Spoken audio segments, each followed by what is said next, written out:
As the head of the executive branch and commander-in-chief, I have a unique constitutional responsibility to protect the nation's classified information, including by controlling access to it. Today, in fulfilling that responsibility, I have decided to revoke the security clearance of John Brennan, former director of the Central Intelligence Agency. Historically, former heads of intelligence and law enforcement agencies have been allowed to retain access to classified information after their government service so that they can consult with their successors regarding matters about which they may have special insights and as a professional courtesy. Neither of these justifications supports Mr. Brennan's continued access to classified information. First, at this point in my administration, any benefits that senior officials might glean from consultations with Mr. Brennan are now outweighed by the risks posed by his erratic conduct and behavior. Second, that conduct and behavior has tested and far exceeded the limits of any professional courtesy that may have been due to him. Mr. Brennan has a history that calls into question his objectivity and credibility. In 2014, for example, he denied to Congress that CIA officials under his supervision had improperly accessed the computer files of congressional staffers. He told the Council of Foreign Relations that the CIA would never do such a thing. The CIA's Inspector General, however, contradicted Mr. Brennan directly, concluding unequivocally that agency officials had indeed improperly accessed congressional staffers' files. More recently, Mr. Brennan told Congress that the intelligence community did not make use of the so-called Steele dossier in an assessment regarding the 2016 election, an assertion contradicted by at least two other senior officials in the intelligence community and all of the facts. Additionally, Mr. Brennan has recently leveraged his status as a former high-ranking official with access to highly sensitive information to make a series of unfounded and outrageous allegations, wild outbursts on the internet and television about this administration. Mr. Brennan's lying and recent conduct, characterized by increasingly frenzied commentary, is wholly inconsistent with access to the nation's most closely held secrets and facilities, the very aim of our adversaries, which is to sow division and chaos. More broadly, the issue of Mr. Brennan's security clearance raises larger questions about the practice of former officials maintaining access to our nation's most sensitive secrets long after their time in government has ended. Such access is particularly inappropriate when former officials have transitioned into highly partisan positions and seek to use real or perceived access to sensitive information to validate their political attacks. Any access granted to our nation's secrets should be in furtherance of national, not personal interest. For this reason, I've also begun to review the more general question of the access to classified information by government officials. As part of this review, I am evaluating action with respect to the following individuals: James Clapper, James Comey, Michael Hayden, Sally Yates, Susan Rice, Andrew McCabe, Peter Strzok, Lisa Page, and Bruce Orr. Security clearances for those who still have them may be revoked, and those who have already lost their security clearance may not be able to have it reinstated. It is for the foregoing reasons that I have exercised my constitutional authority to deny Mr. Brennan access to classified information, and I will direct appropriate staff of the National Security Council to make the necessary arrangements with the appropriate agencies to implement this determination. With that, I'll take your question. Jonathan. Sir, first I've got a question I wanted to ask you, but first just to follow up on that. It seems like everybody that you mentioned has been a political critic of the president. Is he going after his political opponents with this? No, if there were others that weren't, that we deemed necessary, we would certainly take a look and review those as well. Okay, I want to ask you about something the president's attorney said. Rudy Giuliani said of the special counsel Robert Mueller needs to write the damn report so we can see it and rebut it. And he said if it's not written within the next 2 or 3 weeks, quote, we will just unload on him like a ton of bricks. Is the president okay with his attorney threatening the special counsel in this way? Certainly, we've made clear we'd like to see this wrap up. For questions specific about comments by Mr. Giuliani, I'd refer you back to him. Was that authorized by the president? Once again, for questions specific about the investigation, particularly comments from Rudy Giuliani, I'd refer you back to him to address those. Jeff? Hey, Sarah. Following up on John's question, how is this announcement by the president, how can Americans not interpret that as a getting back against his critics? And isn't it also an attempt to curtail their freedom of speech by penalizing them for being critical on television? Not at all. The president has a constitutional responsibility to protect classified information and who has access to it. And that's what he's doing, is fulfilling that responsibility in this action. This is action only specific to Mr. Brennan, and the others are currently under review. Is this the kind of precedent he wants to set for future presidents when his administration is out of office? And why are there no Republicans on that list? Once again, if we deemed it necessarily, we would certainly look into that and be happy to review those. Justin? I wanted to ask about Turkey, but just to buttonhole on what Jeff said, I guess the reason people would say that this argument strains credibility is there's obvious examples, even from this administration. Your former national security advisor has admitted to lying to the FBI. Why is this only a list of Democrats who have been critical of the administration, and why should Americans have confidence that you are taking this seriously if there's not a single Republican on that list? Again, certainly we would look at those if we deemed it necessary, and we'll keep you posted if that list gets updated. So on Turkey, Turkey announced today that they're going to slap tariffs on about $1 billion of American goods. So I'm wondering if you have a response to that, and if there's any discussion internally about retaliating towards that, continuing to escalate this. Yeah, the tariffs from Turkey are certainly regrettable and a step in the wrong direction. The tariffs that the United States placed on Turkey were out of national security interest. Theirs are out of retaliation. I'm not going to get ahead of anything on what we may or may not do in an effort to respond, but certainly we don't support Turkey's decision to retaliate against us protecting our national security interest. An appeals court in Turkey today denied Pastor Brunson's appeal to try to be released. Does the administration view that as a new setback, or as sort of maintaining the status quo? We feel that Turkey, and specifically President Erdogan, have treated Pastor Brunson, who we know to be a very good person and a strong Christian who's done nothing wrong, very unfairly, very badly, and it's something that we won't forget in the administration. Let's move on. Jake, go ahead. Thank you, Sarah. So the administration has put up a robust defense of Pastor Brunson, but at the same time, there are tens of thousands of Christians in North Korea who have been imprisoned almost exclusively because of their religion. Open Door USA considered North Korea to be the #1 country when it comes to persecution of the Christians. Is this something that the administration has also been looking into? Certainly, we would like to see any individual persecuted for their Christian beliefs or imprisoned released. Again, we've been working with North Korea on a number of fronts. That's something we'd certainly like to see them change their behavior on. I know it's been discussed, and again, certainly something we'd like to see their behavior changed on. Sorry, Jake, I got to keep. Just to follow up. Go ahead. Here's my question. Although territory held by ISIS has been reduced by over 90%, a recent UN report suggests that as many as 30,000 ISIS members still exist in Iraq and Syria. So, first of all, what's the administration's take on this specific UN report? And secondly, what would the administration consider an overall victory against ISIS? We'd like to see every single member of ISIS defeated across the globe. I think that would be the ultimate victory. John, go ahead. Thanks a lot, Sarah. Closing arguments are taking place across the river in Alexandria for the tax fraud trial of Paul Manafort. And in mid-June, the president said that he felt badly for Mr. Manafort and that he believes he's being treated unfairly. Is the president still friends with Mr. Manafort? When was the last time you spoke with Mr. Manafort? I'm not aware of any recent conversations that they've had. Blake? I believe he's being treated unfairly. I think that the president's made that clear in his previous comments. I don't have anything to add beyond that at this point. Blake, go ahead. Sarah, thank you. You just said a couple minutes ago that the increased tariff levels with Turkey were out of the national security interest, but when the president announced it on Twitter last week or earlier this month, he said, quote, at the time, he said, "Our relations with Turkey are not good at this time." The suggestion there being that this has to do with the pastor that is being held in Turkey. Simply put, if Pastor Brunson is allowed to leave Turkey, do those tariff levels go away?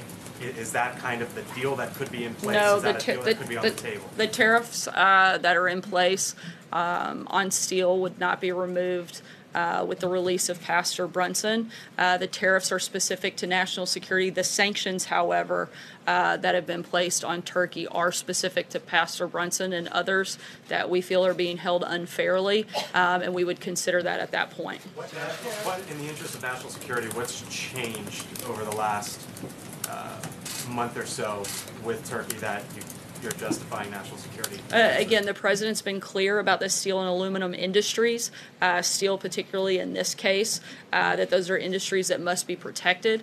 We must have the ability to reach certain levels of manufacturing of those products here in the United States for the purposes of national security. John? Thank you, Sarah. I was going to ask about Turkey, but based on your opening statement, I have to point out that the attorneys for former Director Comey and former Deputy Director McCabe say that their passes were automatically demagnetized the day that they were separated from their offices. Two others, Mr. Clapper and General Hayden, have said they do not use the pass at all. And also, it's my understanding from an historical standpoint, this would be the first time the president himself removed the passes from anybody, that has normally been done by agency heads or immediate superiors to people. Have you considered all these things in the process you say you're going to prove? Again, the other individuals, those are being reviewed, and that determination will be made at a later date. Those that have already been revoked, it would be for the purpose of reviewing whether or not they should be reinstated or not. Major. Just to understand the standard the president is applying, you outlined two areas of either contradictory or erroneous testimony from Brennan. Is that the only standard by which this administration is asserting he should have his security clearance revoked? Again, I laid out the reasons in the opening statement, Right. specific to Director Brennan. Right. The others are currently under review. I don't have any specifics So on my this at question this point. is that the standard? If you give erroneous testimony, you say something you have to correct at a certain date in the future. If you work for this administration, for example, does that mean you could lose your security clearance? My understanding is this is being looked at on a case-by-case basis, which is why each individual is being reviewed and determination made at that Does this point. administration have any reason to believe or evidence to suggest Brennan has misused classified information or monetized his access to it, as was alleged earlier by this administration? Again, I've laid out the reasons for the decision that was made on this specific instance.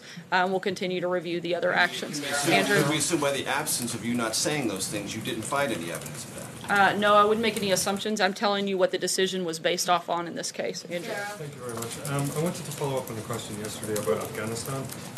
Today there was another suicide attack in Kabul which killed 37 people in a school. A military base in the north has been overrun by the Taliban. They have also seized parts of the eastern provincial capital. Why do you think President Trump's strategy in Afghanistan is working? As always, we're going to continue to review and look at the best ways to move forward. I'll leave it to the Department of Defense to get into specifics about tactical situations on the ground. What I can tell you is that we're committed to finding a political solution to end the conflict in Afghanistan. We're exploring all avenues for dialogue and close coordination with the Afghan government. We're going to continue to do that. If we have announcements or changes in the policy, we'll certainly let you know. Peter? Follow up on the Turkey question, if I may. Have you guys assessed whether the liquidity situation in Turkey's financial sector is a risk in light of the fall of the lira? It's fallen like a quarter in the last 3 or 4 days. Certainly, we're monitoring the situation with respect to the Turkish economy and the decline of the lira, but Turkey's economic problems, those are part of a long-term trend, something of its own making and not the result of any actions the United States has taken. Sarah? Thank you, Sarah. One of the individuals that you listed on that list of clearance that is under review is Bruce Ord. He's a current employee of the Department of Justice. So instead of putting him under the review, does the president believe he should be fired? I don't have any personnel announcements on that front. I can only speak to this specific case. Why just put a security clearance under review, which would render him unable to do his job and not just fire him? Once again, I don't have any personnel announcements on that front. I can just tell you we're looking into that specific matter. Peter, sorry, I called on you earlier. Thank you, Sarah. If people who criticize the president publicly on TV, or public in their criticisms Are they at greater risk of losing their security clearances than people who stay silent? Once again, this is looked at on a case-by-case basis, and we'll do an individual review and make that determination. Kevin? Thank you, Sarah. A question about the return of lawmakers on Capitol Hill, and then a follow-up very quickly. Now that they're back, can you sort of lay out the White House strategy for moving forward with this agenda? We've talked about wall funding. Obviously, a lot of people are very curious about the Kavanaugh nomination moving forward, DACA and other issues. Is there a strategy in place to begin to work with lawmakers now that they're back? Certainly. We have continued ongoing conversations on a number of fronts with lawmakers, even while they were not here in Washington. We are happy that the hearing dates have been set for Justice Kavanaugh, and we look forward to seeing him get confirmed. Catherine? My very quick follow-up was, first of all, you didn't mention anything about a possible shutdown. Is that still something that the president is continuing? And my follow-up is going to be on the Farm Bill. There are a great number of people in a great number of states that are curious about this work requirement the USDA is trying to implement. In some places, they already have it. They say you have to work. In other areas, you don't have that requirement. Is that something the White House still supports? Something we still support in terms of a shutdown. I don't have any announcements on that front. We certainly still want to see a lot of things happen. We'd love for Congress to actually do its job, particularly when it comes to immigration. We have a completely broken system, and we'd like to see them work with us to fix it. Catherine? Thank you, Sarah. I don't have any updates for you on that front right now. Okay. Catherine? Omarosa Manigault Newman was the highest-ranking African-American staffer in the West Wing. No black... She actually didn't work in the West Wing, but go ahead. No staffer has been appointed at that level since her absence. Can you tell us exactly how many African-American staffers there are in this building? And is it a priority for the administration to reflect the diversity of the country? Certainly, as I addressed yesterday, we value diversity not just at the White House, but throughout the entire administration. And we're going to continue trying to diversify the staff. We have a large number of diverse staffers from various backgrounds, both race, religion, gender. How many staffers are there in this building? Look, I'm not going to go through and do a count. The same way I'm not going to do a sit down and count on the staffers that are in your news organizations. 13% of the country is African American. And we would love to diversify our staff and continue to do so. We do think it's important. We're going to continue to work to make that happen. Raquel? Sarah, thank you very much. About the election last night, we are seeing the Democrats embracing a more diversity, choosing Muslims, also candidates, transgender candidates, rejecting president's agenda. So my question is, what do you think will be the impact of his agenda and also these recent controversies about race and minorities on the election in November? Again, I think people are looking at the policies that the individuals are implementing and how those are going to affect those communities and whether or not it's actually going to help individuals, people across this country. That's what we're looking at. That's what we're focused on. That's what we're going to continue to do. I'm going to take one last question. Eamon? Thanks, Sarah. I'd like to ask you a couple questions about the President's recent comments, if I could. One is on Harley-Davidson. The President commented earlier in the week, many Harley-Davidson owners plan to boycott the company if manufacturing moves overseas. Great. Is the President of the United States endorsing a boycott of an iconic American company here? Look, the President has made his feelings on that very clear. The President's focus is on making sure that we get good trade deals and that we keep business and industry here in the United States. Does he want to see a boycott of Harley, though? I think he'd rather see them put all their companies back here in the United States and build all of their great machines here in this country. Thanks so much, guys. Have a great day. Authorize Mark Burnett to release any tapes he has, Sarah?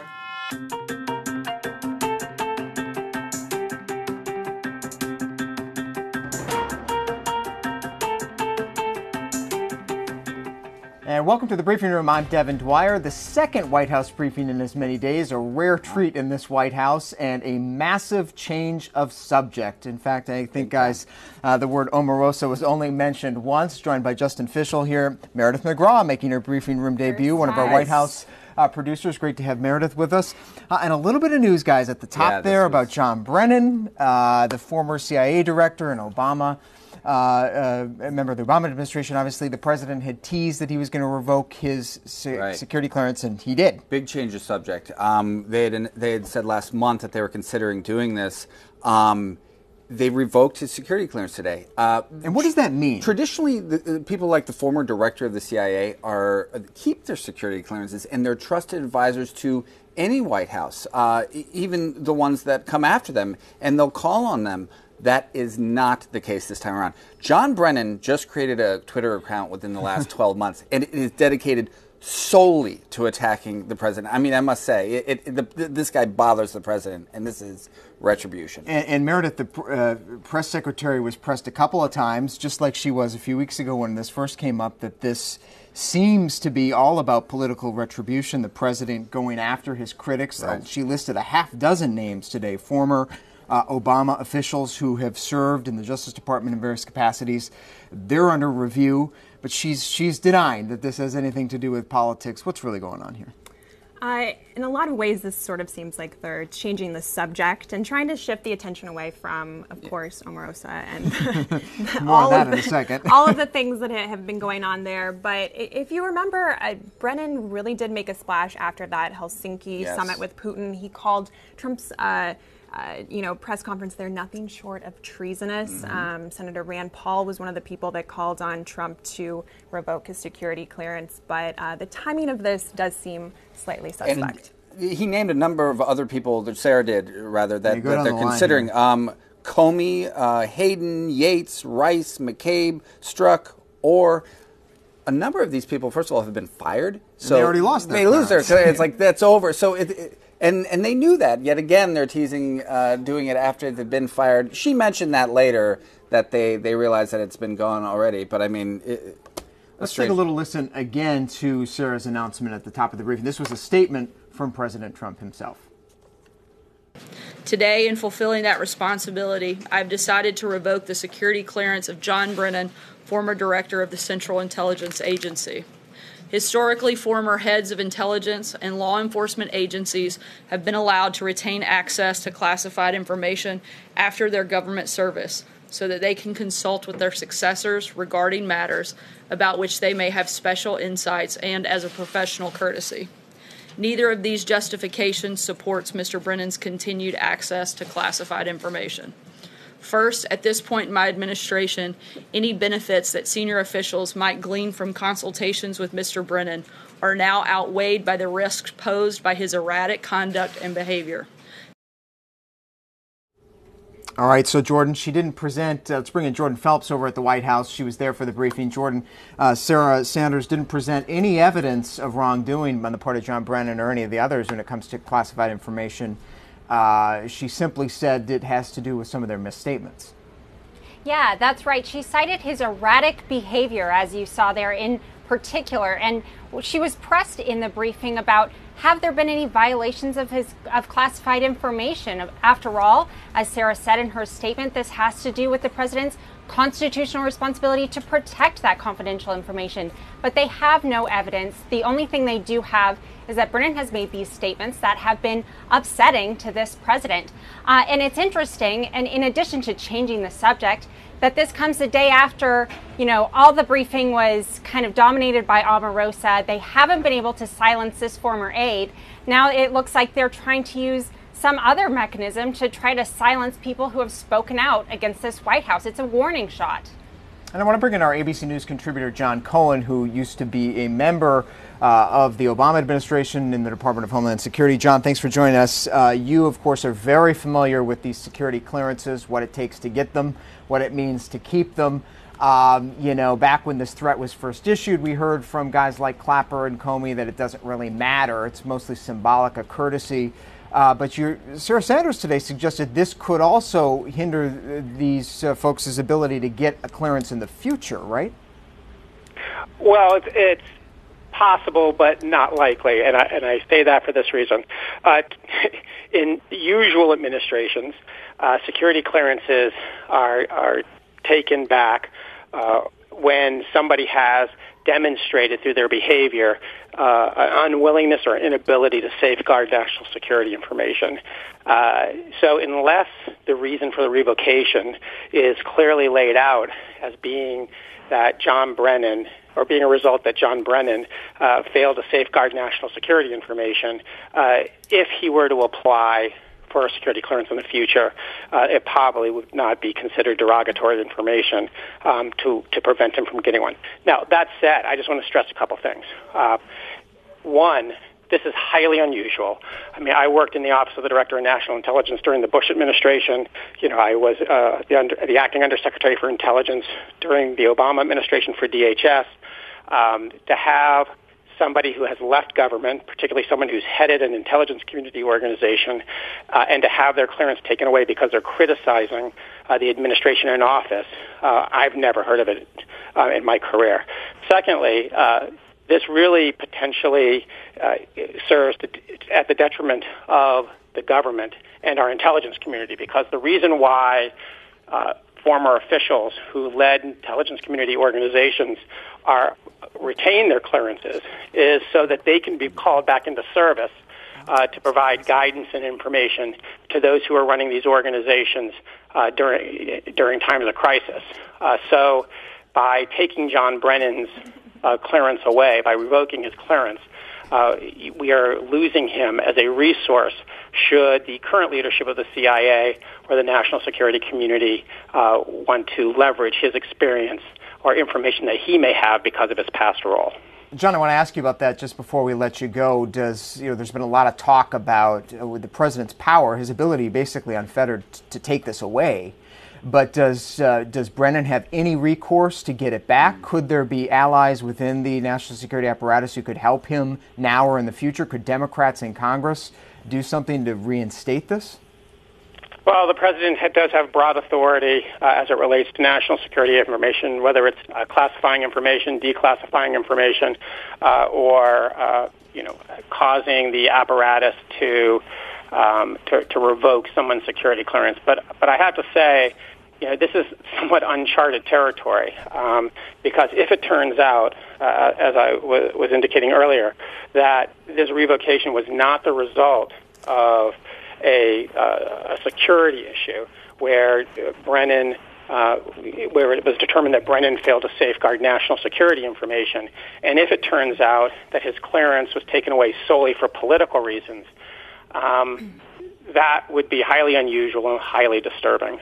And my guess is he won't even want to get his security clearance back. He'll let this go. It's not as if he's attending security briefings, intelligence briefings on a regular basis. Again, this is sort of a courtesy to keep it with these guys. And the final thing, the best question in the briefing today was they set up the reason is because Brennan made false statements, right? So if the standard for removing security clearances is false statements, I feel like there might be a few other people in the administration you might want to consider. And they threw that to Sarah today, and she, of course, punted on the that. heels of a misleading statement at best that she made yesterday, but more on that in a second. John Cohen, our ABC News national security contributor. John, thank you so much for your expertise as always. This whole episode and announcement is unquestionably an effort on the part of the White House to distract from the other major story this week, Omarosa Manigault-Newman's new book, Unhinged. It had been sucking up all the oxygen the past couple of days, and her name was only mentioned once. Yeah, that was in the briefing. Pretty it's unusual. Almost a relief. Yeah, it's been a long couple days with that story. But the cloud, Meredith, hasn't lifted from the White House. In fact, you've been talking to a number of aides in the West Wing. There's actually real concern about these tapes that she may have. Yeah, after she appeared on Meet the Press on Sunday, I talked to a half dozen of people who worked in the White House with her, people who used to work in the White House, and there is real concern that some of their conversations were taped, and that they may have said some unbecoming things without their knowledge. And there's real questions about how many tapes there are, where she's keeping these tapes. And, another thing that constantly came up was people were really quick to throw her under the bus, talk about her professional behavior in the White House, but she was there for almost a year and made a lot of money there. I picked up a little bit on the concern from yesterday's briefing that was quite a moment when Sarah Sanders would not offer a guarantee that there wasn't some tape out there where he said, and that just sort of, I think, she shouldn't have said that. I think she realizes that she could have handled that differently.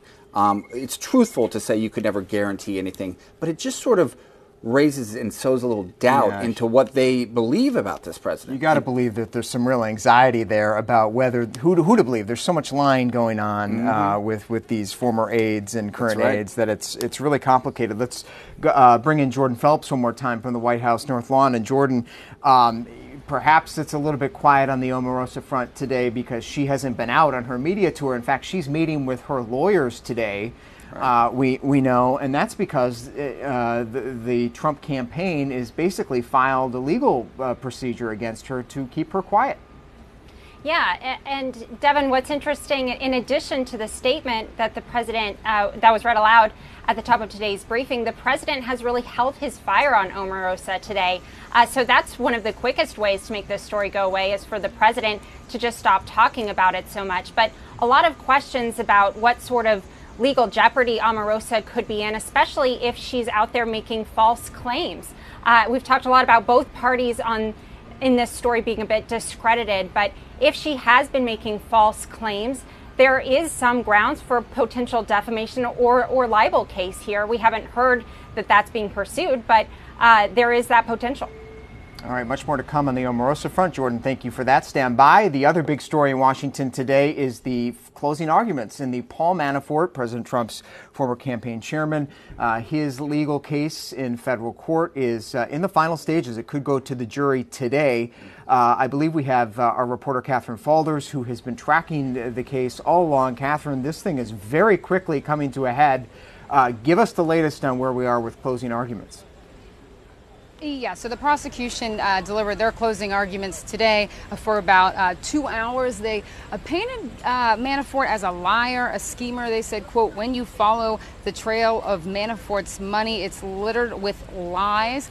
They have wrapped up now. The defense is delivering their closing statements now. They're portraying Manafort as a businessman who included a lot of people in his businesses, saying, you know, these crimes aren't all Manafort's fault, and they've shifted over to the prosecution's star witness, Rick Gates, really attacking him. And Devin, I want to show you how we get the information out of this court. We just got this, and we've been pouring through this information. All of these yellow paper sheets from legal pads with stars next to the important lines. Well, his lead attorney right now, Kevin Downing, is up delivering closing statements, and he's saying, speaking of Rick Gates, this is somebody Mr. Manafort trusted. What a big mistake that was. Pinning this all on Gates. You know that they didn't deliver a case at all. They didn't present a case at all. They're really relying on that cross-examination of Gates last week, and then their closing arguments, again, to bring it all back to Manafort's former business partner, Rick Gates, as the man behind all of these crimes.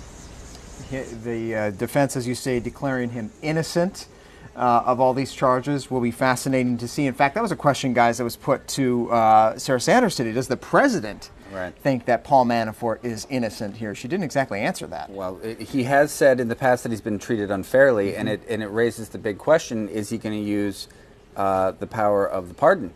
And I don't know, it seems ripe for that. I don't know. I mean, that's an open question. A little too early to get into it. And they're following it pretty closely, Meredith, in the West Wing. The president sort of has, on the one hand, sort of tried to insulate himself from Paul Manafort, says that this was a guy who has worked very briefly on the campaign, didn't really know him. On the other hand, he's tweeted about it. We know that he's watching it. And keep in mind, he is a major news consumer. He loves watching TV. He records shows, and this has dominated the headlines. It's been on all of his favorite channels. We've been following it closely, of course, here and covering it, and no doubt the president is watching. Do you think he watches the briefing room? It's a good question. We got to figure it out. If you're watching, we'd love to have you on. Comment below. And you have a standing invitation to come on anytime. Speaking of consuming media, though, we know that the president not only watching the news about Manafort, but also about Mueller. Today, again, tweeting about the Mueller investigation, which is now, stretching into its second year, coming up on the midterm elections. He's called it the rigged Russian witch hunt. Right. He's actually taken some pot shots today at the credibility again. And then this extraordinary statement just a short time ago, guys, from the president's attorney, Rudy Giuliani. He's done a lot of media, said a lot of things, but this one seemed to go just a little bit further. He said if Bob Mueller doesn't get this report completed in the next couple of weeks, that is by Labor Day, well, They're going to unload on him like a ton of bricks. What does that mean? Devin, what does that mean? I mean, they're already unloading, right? This is like a one-sided screaming match. Giuliani has been at it constantly, and Mueller hasn't said a word. I mean, what more can they unload? But there is a sense, Jordan Phelps at the White House, that the president obviously has been increasingly frustrated by how long this has dragged on.